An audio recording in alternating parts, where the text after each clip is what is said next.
Here we have the Illustrator file open in Photoshop already. The image is pretty good, so I'm not going to make any image adjustments to it. The color and everything looks pretty good. So I'm just going to go ahead and separate it. Now to separate this particular image here, we come down to the EasyArt action buttons, and I'll use the separate for colored shirts routine. The image has a transparent background, so this is a routine you would use for this kind of image. Now that's set EasyArt off into the automatic separation mode, so if we just have a look in the channels list, we can see those channels being separated.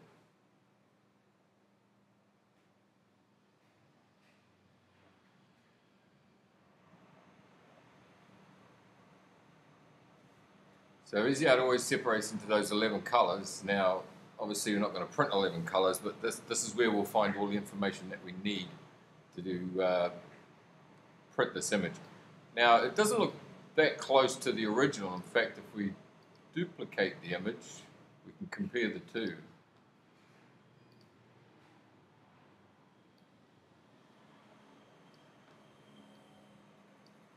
Alright, so this is the original. I'll just turn off those separations. And this is a separated image. Now obviously it needs a little bit of work to get it looking the same as the original. So what I'm going to do is go through each of the separated channels and see which ones need the work. White base, yellow, red, magenta, we don't need that. Light blue, dark blue, and green, we don't need those. Brown, yes, we'll keep that. Grey, yes, probably. Highlight white, if you have enough room on your machine to print the highlight white, then I recommend you do it. Otherwise we can leave it out. And grey. Black, sorry. Black's probably a little bit too much black. If we see it's a little oversaturated in some areas. So the first thing I'm going to do is just make an adjustment to the black channel. This really comes with experience from printing. You'll know how much black you should and should not be printing. It's a little different for everybody. So I'm just going to lighten up that black with a curve adjustment. These are the areas in here are the ones I want to get rid of. So if you turn the preview on and off, you can see I've just lighten those areas so we're not going to be over printing black. Now if we have a look at, why don't I go ahead and delete the channels that I don't need, clear out some space.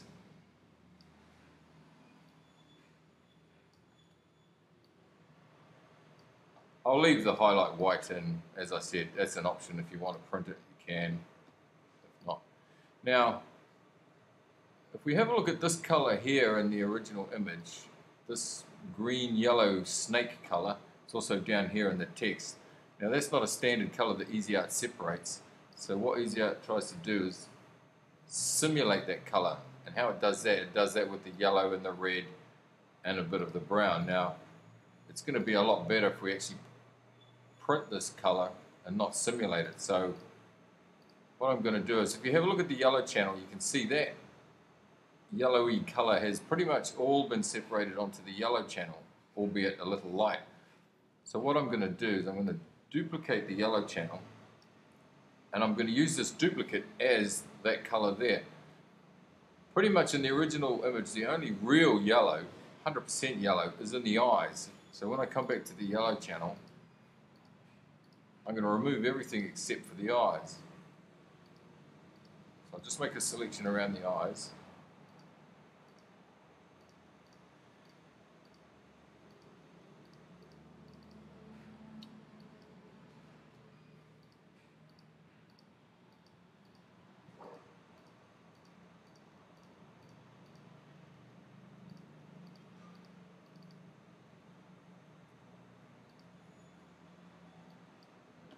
Lost that one. Try that again. You'll probably take a bit more time doing this than I am. I'll just do it very quickly to show you. Invert that selection and then fill the selection with 100% white. That's going to remove everything except the yellow eyes, which is, as I said, the only area that's really 100% yellow. Now we'll come down to that yellow copy, so I want to remove only the eyes, because this is going to be this color, it's no longer going to be yellow. So I'll invert that selection again. Fill it with 100% white. And that'll remove the eyes out of that channel. This channel here, we'll just deselect that. This channel here will change the name to Snake Yellow. You can call it anything you like. What I'm going to try and do is change that bright yellow, which is a standard EasyArt yellow, change it to this Snake Yellow. Just a guess. It really doesn't matter until it comes time to printing, and you've got to mix up the ink the right color, because it's no longer an EasyArt color, so you have to mix it up. Now, if I printed the film out as it is there, all this would be half-toned, and I don't want that half-toned, and I think this should be a bit darker, because now we're printing a specific spot color.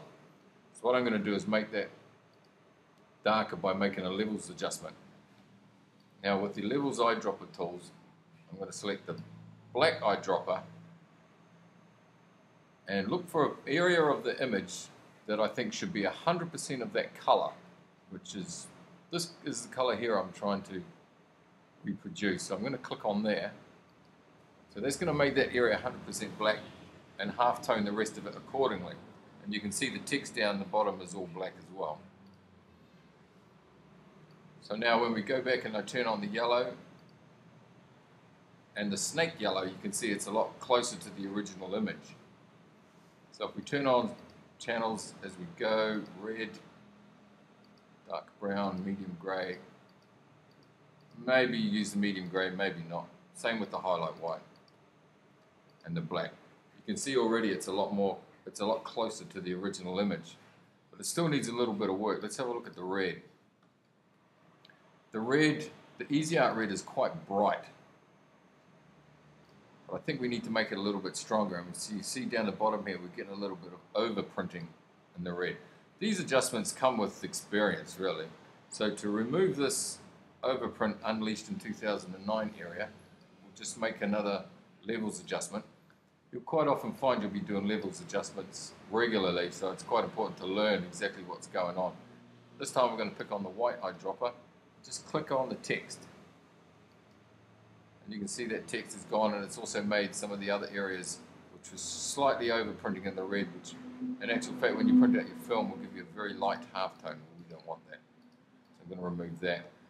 And I would like these areas to be a little bit darker. So I'm just going to move the level slider up a bit. Basically just making that red a little bit stronger. Now if I come back to the white base, you can see we've got this red is pretty much missing out of the white base, and I really want it in there.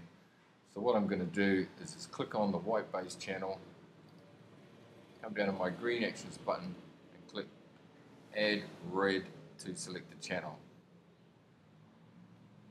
That'll add all of the areas in the red channel to the white base.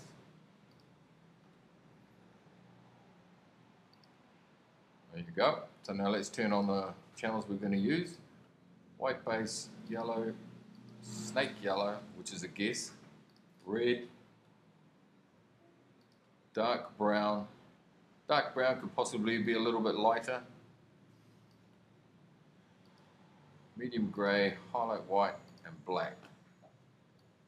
So as you can see, it's a lot more accurate reproduction of the original image. And as I said, you can in fact turn off the medium grey and the highlight white, and that will leave you with a 1, 2, 3, 4, 5, 6 colour print. You can adjust these channels even more so that they appear more accurate to the original, but I really recommend you don't do that until you've done a few prints, because how spot colours appear on the screen is not exactly the same as how you print, because everyone prints a little different.